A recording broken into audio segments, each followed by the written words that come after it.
तो आज हमारा इससे का टॉपिक रहेगा ट्रैफिक जैम इंग्लिश का। तो ये लगभग हमारे पास अब रिमेनिंग जो 6 ऐसे बचे हैं वो भी मैं आपको लगभग 3 दिन के अंदर करवा दूंगा, और इसके बाद जो है वो ऐसे का जो मैंने जिम्मेदारी आपके ली हुई थी वो ख़त्म और आपका काम शुरू है।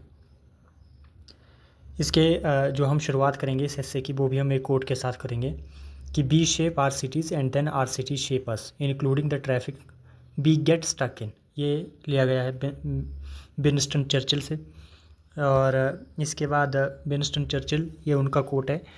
इसके बाद in the age of urbanisation and technological advancement traffic jams having become one of the most pressing yet under addressed urban challenges from the bustling lanes of Delhi to the serene hills of Himachal Pradesh, the growing menace of traffic congestion is disrupting daily lives। तो इस तरह से आप इसको लिखेंगे।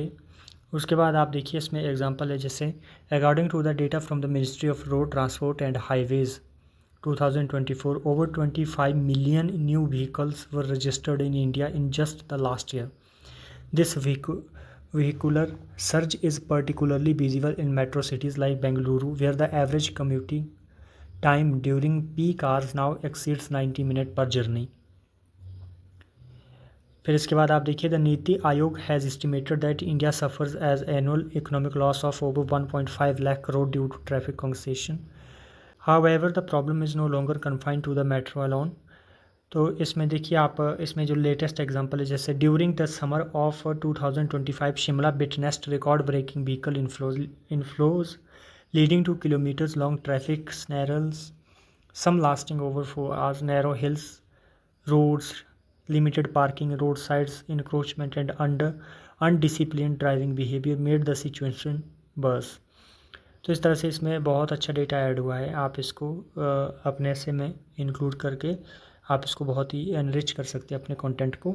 इसके साथ एक चीज़ और कहना चाहूँगा मैं, जब भी आप ऐसे की इंट्रो देखते हैं तो इंट्रो को इम्प्रेसिव लिखें, या तो कोट के साथ स्टार्ट करें या किसी ऑथेंटिक रिपोर्ट के साथ शुरू करें, जैसे कि फलानी रिपोर्ट के अनुसार ऐसा है उस तरह से, ताकि वो आपका कंटेंट जो है वो अट्रैक्ट करें। और इस कंटेंट का भी प्लीज़ ये मत कहना कि इसका कंटेंट जो है वो इसमें जो आपने लिखे हैं वो वर्ड्स जो हैं वो कम है। ये लगभग 800 वर्ड का ऐसे हैं आपके लिए, तो इसमें मुझे नहीं लगता कि आपको कहीं बर्ड्स की दिक्कत होगी। बर्ड्स पूरे एकदम 100% है, हालांकि उससे ऊपर है जितनी रिक्वायरमेंट है। तो आप जो है उसको अपने हिसाब से मैनेज कर लेना। फिर आगे इसमें बहुत सारे इश्यूज़ भी लिखे हुए हैं, इश्यूज़ को कैसे एड्रेस किया जाए इसका सल्यूशन भी इसमें बताए हुए हैं, तो आप इसको खुद पढ़ लेना। The true speed of city is not how fast it's cars move but how smoothly it's people live. तो इसकी ये इस कोटेशन के साथ हम एंड करेंगे। महिला सशक्तिकरण सदाबहार टॉपिक है, इसका भी रिपीट होने की संभावना हर बार बनी रहती है, और इस बार भी है। कोट जो है वो राष्ट्रपति द्रौपदी मुर्मू का है, जब महिलाएं आगे बढ़ती है तो देश अपने आप प्रगति करता है। इस तरह से आप लिखेंगे इसको। जैसे कि इसमें भारतीय समाज के विकास का सही मूल्यांकन तब किया जा सकता है जब ये देखा जाए कि महिलाओं की सामाजिक, आर्थिक, राजनीतिक और व्यक्तिगत स्थिति कैसी है। तो इस तरह से आप इसको लिखेंगे।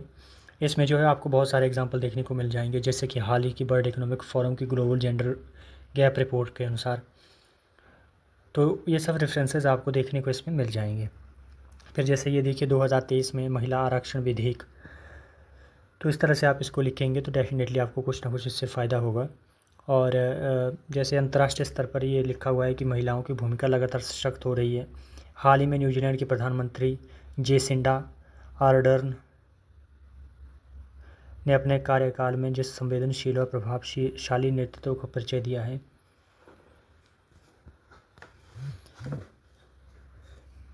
दिया है उसे वैश्विक मंच पर महिला प्रतिनिधित्व की परिभाषा बदल दी है। इस तरह से आप लिखेंगे तो आपको इसका अच्छे खासे नंबर मिलने की संभावना बनी रहती है। जैसे इसमें ये लिखा हुआ है कि नायका जैसे स्टार्टअप आज फाल्गुनी नायर ने इसको सेटअप किया है, तो बिज़नेस और उसमें भी महिलाओं की स्थिति का इसमें जिक्र आपको देखने को मिल जाएगा। तो ये ऐसे भी काफ़ी बड़ा है। तो अब मुझे लगता है कि आपको जो है वो वर्ड लिमिट से तो प्रॉब्लम नहीं होगी किसी को। Thank you.